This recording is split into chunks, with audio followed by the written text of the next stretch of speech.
Selamat datang di channel Bahas Kimia. Masih di soal kimia UTUL UGM 2019. Kali ini kita lanjut ya bahasnya ke nomor 39.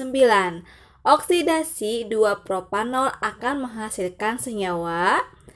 Oksidasi dari senyawa alkohol, kita harus tahu terlebih dahulu jenis alkoholnya, apakah primer atau sekunder. Kita coba buat dahulu ya struktur dari 2-propanol. Propanol itu memiliki C-nya ada 3. Lalu posisi gugus alkoholnya OH-nya di nomor 2.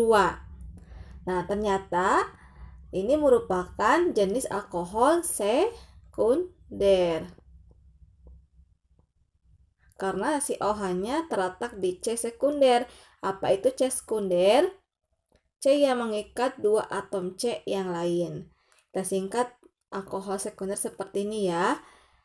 Alkohol sekunder jika dioksidasi, diberi lambang seperti ini aja, oksidasi akan menghasilkan senyawa yang namanya senyawa keton atau golongan senyawa alkanon.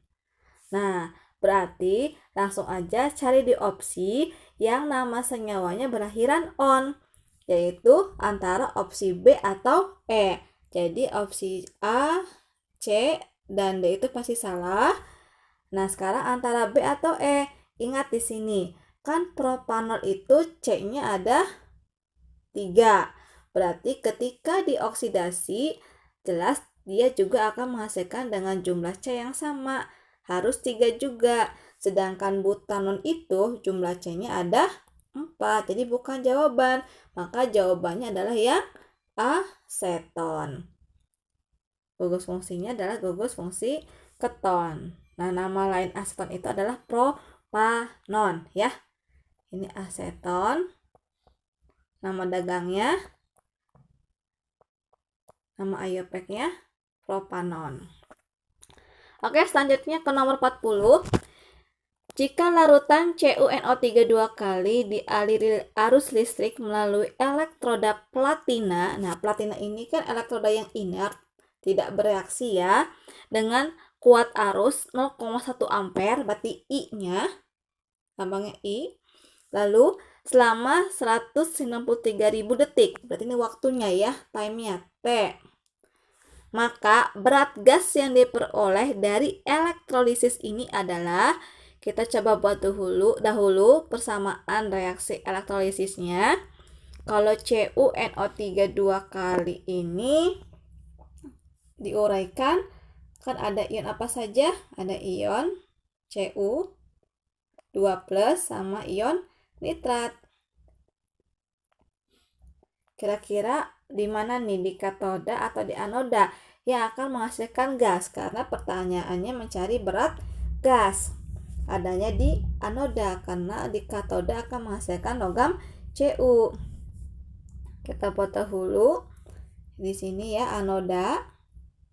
Reaksi anoda adalah reaksi air karena nitrat merupakan sisa asam oksi, tidak akan bereaksi. Dan elektronnya juga platina, berarti bersifat inert, tidak bereaksi juga. Maka reaksinya adalah reaksi air, 2H2O yang menghasilkan 4 elektron ditambah 4H+ dan gas oksigen atau O2. Ini pertanyaannya, berapa massa oksigen yang dihasilkannya? Tetapi data yang ada hanya I dan T. Oke, kita cari awalnya dari si elektron saja. Mol elektron ya. Mol elektron kita cari.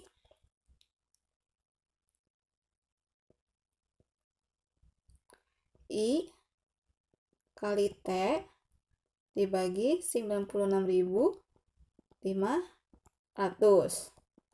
I-nya 0,1.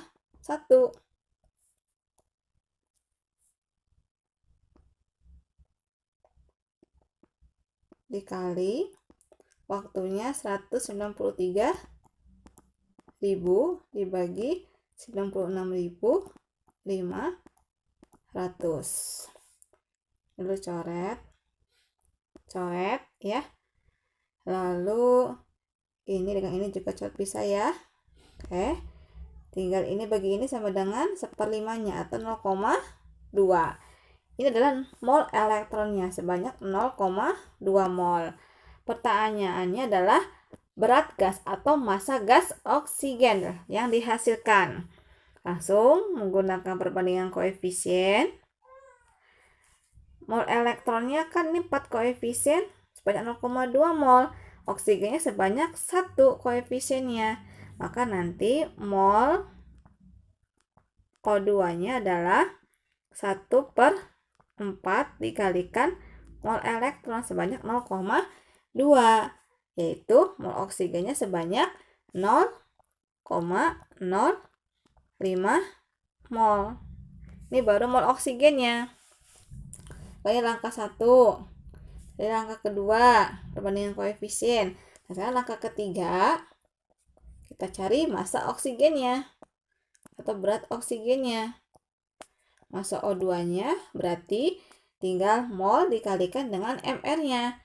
Molnya kan 0,05 dikalikan mR oksigen 32. Maka kita peroleh sebanyak 1,6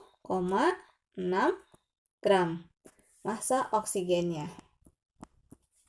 Oke, selanjutnya kita bahas nomor 41. Logam Na dapat bereaksi dengan air, menghasilkan NaOH dan gas H2 atau hidrogen. Oke, kita buat dahulu aja persamaan reaksinya ya. Di mana di situ tertulis Na bereaksi dengan air, berarti ditambah dengan H2O ditambah H2O menghasilkan NaOH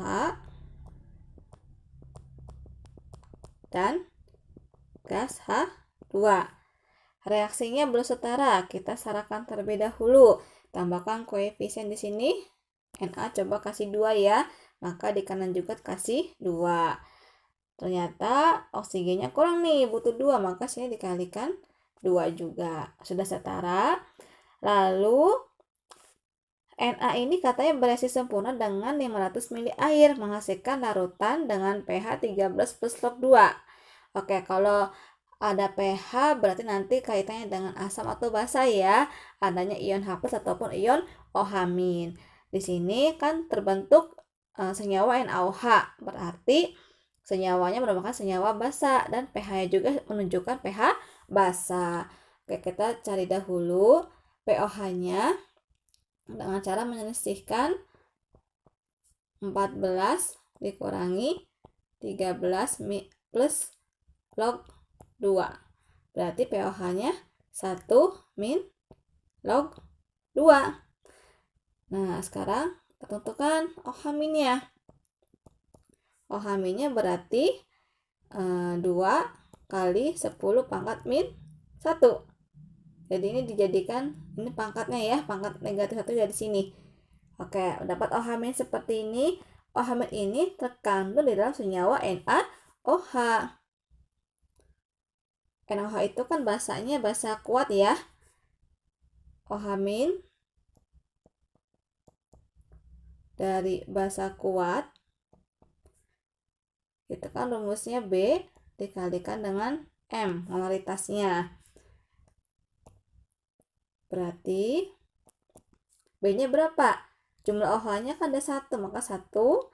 Nah, molaritasnya ya udah sebesar ini. 2 kali 10 pangkat min 1. Ini baru molaritas dari NaOH. Oke, selanjutnya volume gas H2 yang dihasilkan dari reaksi tersebut. Berarti nanti kita cari dahulu berapa nih mol dari NaOH-nya. Kita cari dulu molnya dengan cara molar dikalikan dengan volume. Nah, molarnya tadi udah dapat 0,2 ya, atau 2 kali 10 pangkat min 1 dikalikan volumenya kita ubah ke liter aja, langsung jadi 0,5 liter dikalikan 0,5 liter, maka akan diperoleh sebanyak 0,1 mol NaOH-nya. Lalu pertanyaannya kan volume gas hidrogen keadaan STP. Oke, untuk mencari volume STP jelas kita harus dapat mol dari H2-nya terlebih dahulu. Ini dari langkah 1 ya, ini langkah kedua. Langkah ketiganya pakai perbandingan koefisien untuk mencari mol H2-nya. Mol H2-nya berarti ini kan koefisiennya 1.